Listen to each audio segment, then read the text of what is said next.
শতকোটি প্রণাম। দেবরাজ, এই যে আপনার ডান পাশে সিংহাসন খেলা পরিপূর্ণ রয়েছে, এই সে মা মনসা দেবী। সত্যই এই হচ্ছে মা মনসা দেবী। মাগো, তোমার চরণে জানাই শতকোটি প্রণাম। দেবরাজ, ও সাধারণত আজ পুনর্বার এই দেবসভায় আহ্বান কেন করা হয়েছে দেবরাজ?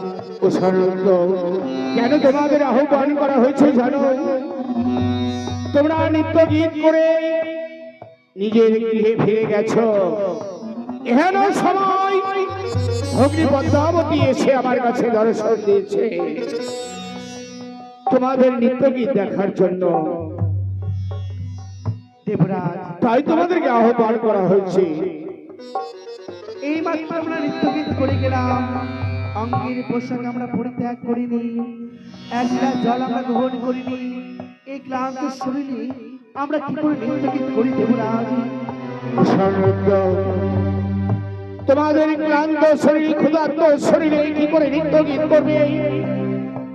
দেবরাজ, আমি আমার ভগ্নী পদ্মাবতীকে বলেছিলাম আজকে দিন থেকে যাও, আগামীকাল আমি উষাকে নিয়ে এসে নৃত্য গীত করাবো।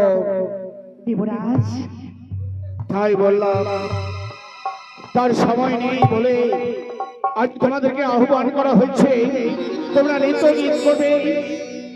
যদি তোমাদের তাল ভাঙ্গ হয়ে যায়, তোমাদের ক্ষুধার্ত শরীর ক্লান্ত শরীরে আমি একটা তাল ক্ষমা করবো।